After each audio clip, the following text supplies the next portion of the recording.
1999년 11월 5일 제주시 어느 초등학교 인근에 세워져 있던 차량에서 한 남성이 숨진 채 발견됐습니다. 운전석은 온통 피투성이었고 핏자국은 차량 밖으로까지 이어져 있었죠. 부검 결과 남성의 사망 원인은 심장 관통에 의한 과다출혈. 그렇습니다. 그는 날카로운 흉기에 의해 처참히 치명상을 입은 채로 운전석에 앉아 숨졌던 것이죠. 도대체 누가 그리고 왜 이 남성을 살해했던 걸까요? 제가 그 사망 사건에 대해 좀 아는 게 있는데 그냥 혼만 내라고 한 건데 일이 잘못되는 바람에 그래서 죽은 거예요. 그 사람. 제보를 통해 본인이 해당 사건의 내막을 잘 알고 있다는 이 남성. 놀랍게도 이 남성은 제보 후 그리 오랜 시간이 지나지 않아 경찰에 의해 체포됐습니다. 김씨? 네, 무슨 일이죠? 당신을 살인교사 등의 혐의로 체포합니다. 당신은 묵비권을 행사할 수 있고 당신이 하는 말은 법정에서 불리하게 작용할 수 있으며 변호인을 선임할 권리가 있습니다. 무슨 소리냐니까요? 이거 나! 1999년에 발생한 이 사건의 피의자가 경찰에 의해 검거된 건 놀랍게도 사건이 발생한 지 20여 년도 더 지난 2021년의 일이었습니다. 도대체 어떻게 이런 일이 가능했을까요? 안녕하세요. 이원하 변호사의 사건 엑스파일 이원하입니다. 오늘도 로엘 법무법인 황근주 변호사와 함께합니다. 변호사님 어서 오세요. 안녕하세요. 로엘 법무법인의 황근주 변호사입니다. 매주 금요일 미제 사건 돌아보고 있는데요. 사건 파일 바로 열어보겠습니다.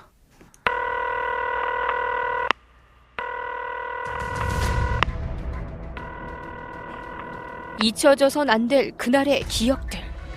이원하 변호사의 사건 엑스파일 미제 전담반. 새로운 용의자의 등장. 제주 변호사 살인사건. 변호사님, 오늘 저희가 다룰 이 사건 굉장히 유명한 사건이죠? 그렇습니다. 사건 발생 20여 년이 지나도록 제대로 된 용의자도 없었던 사건이거든요. 그런데 정말 우연한 계기로 용의자가 잡히게 됐습니다. 그런데 말씀드린 대로 오늘 미제 사건 다루는 날 아닙니까? 그래서 용의자가 20년 만에 특정이 됐는데 왜 여전히 미제로 남았을까 굉장히 궁금해지는데요. 먼저 사건 개요부터 알아볼까요? 이 사건은 1999년 11월 5일 아침 7시경 제주시에 있는 우체국 물류센터 앞에 주차된 승용차 운전석에 피를 흘리며 사망해 있던 남성을 발견한 한 주민의 신고로 시작됐습니다. 당시 승용차 내부와 도로에는 꽤 많은 양의 혈흔이 남아있었고 사망한 남성의 팔과 가슴에 예리한 흉기로 찔린 흔적이 있었습니다. 부검 결과 이 남성은 흉기가 가슴뼈를 관통해서 심장을 찔러 사망한 것으로 확인이 됐고요. 이 남성의 신원도 밝혀졌는데 제주도에서 변호사로 활동하던 이승용 씨로 확인되었습니다. 이 사망한 피해자가 당시 제주도에서는 굉장히 유명한 변호사였다고 하던데요. 네, 맞습니다. 이승용 변호사는 검사로 생활하다가 고향인 제주도로 돌아가서 변호사로 활동하시던 분이었습니다. 사건이 발생하고 경찰 수사 과정에서 이승용 변호사에 대한 미담만 계속 나왔기 때문에요. 경찰도 범행 동기를 찾지 못할 정도였다고 합니다. 이승용 변호사가 1998년도에 실시된 제주도지사 선거에서 후원하던 후보가 아닌 상대당의 후보 캠프에서 일하던 선거 관계인이 이승용 변호사에게 조언을 구할 정도였다고 하니까요. 아마도 제주도 지역에서는 상당한 인망을 얻고 있었던 것으로 보입니다. 강도살인이라고 보기도 힘들었었던 게 지갑에 현금도 그대로 남아있었다고 해요.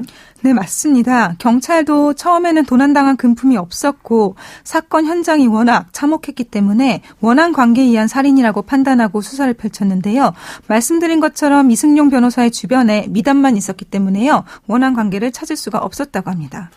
그렇다고 하더라도 굉장히 대대적인 수사가 진행이 됐을 것 같거든요. 피해자인 이승용 변호사가 검사 출신 변호사였고 일반 가정이라든가 식당에서 사용되는 칼로는 이승용 변호사의 몸에 남긴 것과 같은 흔적을 남길 수가 없었기 때문에 특수 제작된 흉기가 사용되었을 것이라고 짐작이 되었고요. 경찰도 사안의 특이성을 인식하고 대대적인 수사를 펼쳤지만 처음에는 수임 사건에 대한 불만이라든가 원한 관계에 초점을 맞추고 무려 60명을 용의선상에 올려서 추적했지만 모두 혐의점을 찾지 못했습니다. 물론 이승용 변호사의 가족과 함께 일했던 직원들에 대해서도 수사를 진행했지만 아무런 단서도 찾아도 찾을 수가 없었습니다. 결국에 경찰은 1만 장의 전단지를 만들어서 배포하고요.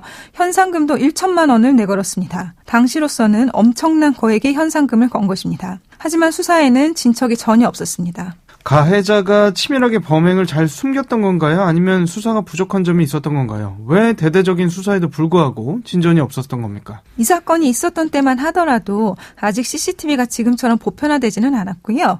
더군다나 범인은 단서가 될 만한 흔적을 전혀 남기지 않았다고 합니다. 아무래도 범인이 이런 쪽에 전문적인 지식이 있는 상태에서 범행을 저질렀을 가능성도 있다고 봅니다.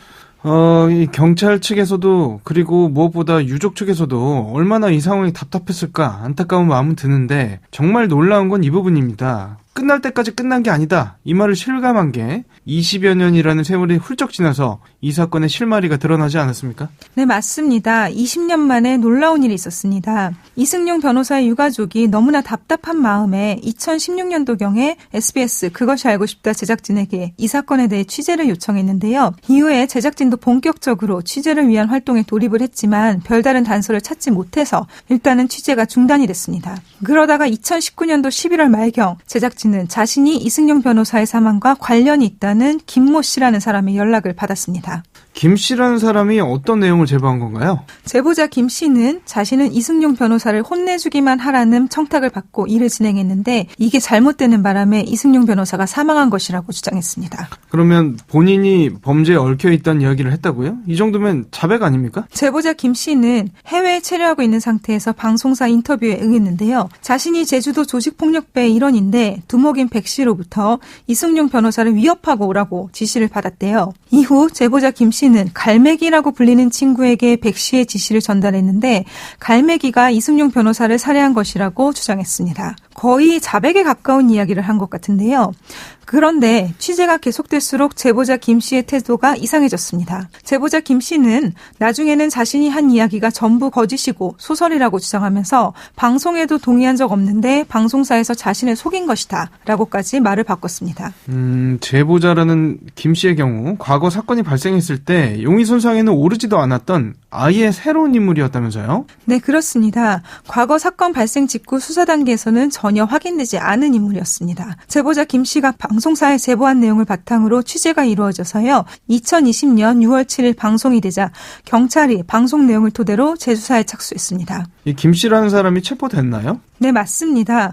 제보자 김 씨의 제보 내용을 종합하면 결국에는 자신이 갈매기라는 친구에게 이승용 변호사의 살인의 교사였다는 것이어서 수사를 제기한 경찰은 2021년 4월경 제보자 김 씨에 대한 체포영장을 발부받아 인터폴에 적색 수배를 요청했고 2021년 6월 23일 캄보디아에서 불법 체류 중이던 제보자 김 씨가 검거되어 2021년 8월 20일 국내로 강제 송환되었습니다. 그러면 공범이라고 해야 할까요? 피해자를 죽였다는 나머지 한 명은 신원 파악이 됐습니까? 김 씨가 말한 갈매기라는 친구는 김 씨와 같은 조직폭력배 조직원인 손모 씨로 확인이 됐는데요.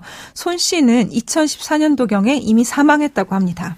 그런데 벌써부터 걱정이 되는 게 살인범죄의 공소시효가 15년이잖아요. 물론 지금은 태안이법 덕분에 공소시효가 없어졌습니다만 지금 이 사건 같은 경우 1999년 11월에 일어난 사건이니까 공소시효가 만료가 2014년 11월 그러니까 태안이법이 시행되기 전이기 때문에 2021년이 되어서야 피해자를 잡았다고 한다면 너무나도 안타깝지만 공소시효는 끝난 거 아닙니까? 이 사건의 묘미가 여기에 있다고 볼 수 있습니다. 아시다시피 태안이법에 따라서 2000년 8월 1일 이후에 발생한 살인사건은 공소시효가 적용되지 않지만요. 그 이전에 발생한 살인사건에는 15년의 공소시효가 적용됐죠. 그래서 김 씨는 이 사건이 1999년에 발생했고 이미 발생한 지 15년 이상이 경과했기 때문에 당연히 공소시효가 만료되었을 것이라고 판단하고 자백을 한 것 같습니다. 그런데 김 씨가 미처 생각하지 못했던 것이 있었습니다. 태안이법은 이해를 돕기 위해서 2000년 8월 1일 이후 발생한 살인사건에 적용된다고 널리 알려져 있지만 정확한 적용 대상은 2015년 7월 31일에 공소시효가 지나지 않은 살인사건입니다.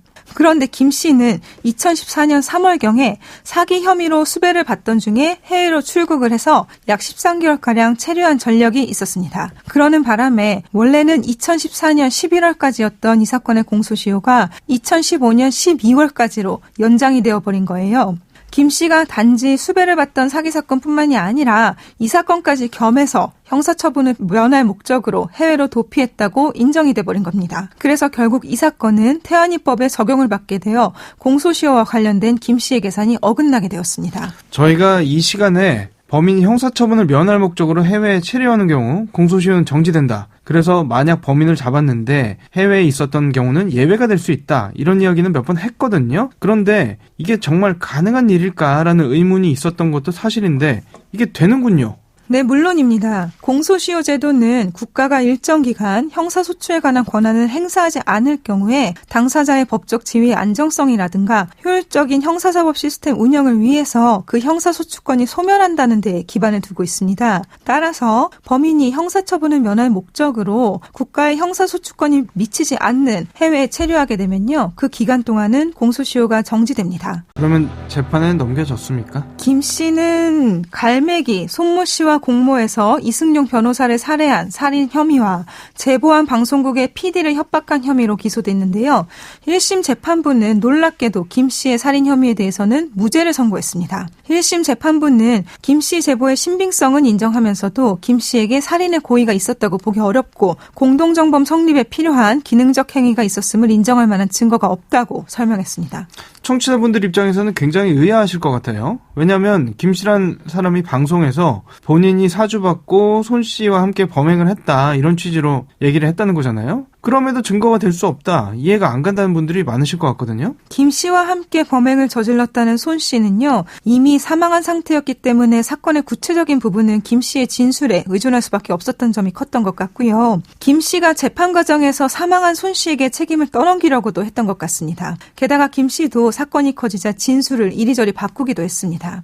당연히 검찰 측에서 불복하고 항소했을 것 같은데 어떻게 됐습니까? 이 사건은 정말 놀라운 일들이 반복해서 일어나는 사건 같아요. 항소심은 1심의 판결을 뒤집고 김 씨에게 살인 유죄를 인정하고 징역 12년을 선고했습니다. 항소심 재판부는 이 사건에 사용된 특수 제작된 흉기가 변호사를 사망에 이르게 할 수 있다는 사실을 김 씨가 알 수 있었다면서 김 씨에게 기능적 행위 지배가 인정되어 살인죄의 공동 책임을 면할 수 없다고 판시했습니다. 기능적 행위 지배라는 게 뭐죠? 기능적 행위 지배라는 것은요. 2명 이상이 함께 범죄를 실행할 때 그 범행 계획에 따라서 각자의 역할을 분담해서 범행을 수행하는 데 필요 불가결한 부분을 분업에 의해서 공동으로 수행하는 것을 의미합니다. 범죄를 혼자 저지를 수도 있겠지만 여러 명이 범죄를 모의해서 저지를 수도 있잖아요. 이때 범행의 완성에 필요한 여러 행위들을 분업을 통해서 나눠하는 것을 의미합니다. 이렇게 되면 사건이 발생한 지 20여 년도 더 지나서 심지어 용의선상에도 없던 인물이 본인의 인터뷰로 인해 사건이 해결되는 정말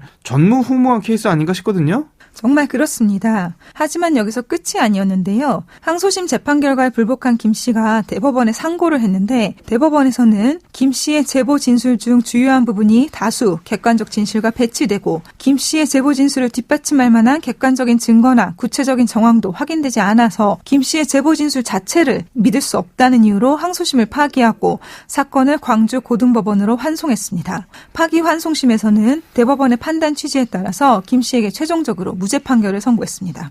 그러면 이 사건 결국 다시 미제로 남게 된 겁니까?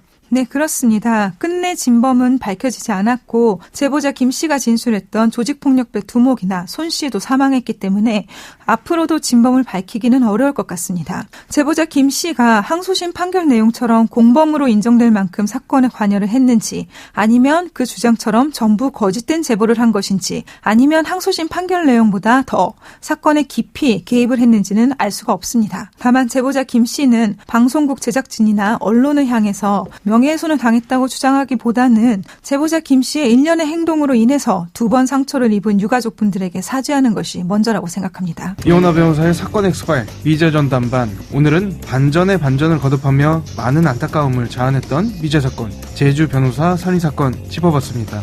오늘 준비한 내용은 여기까지입니다. 끝곡으로 아이유의 개울 들려드리면서 이 시간 마치겠습니다. 여러분은 모두 변호받아 마땅한 사람들입니다. 사건 엑스파일, 여러분 고맙습니다.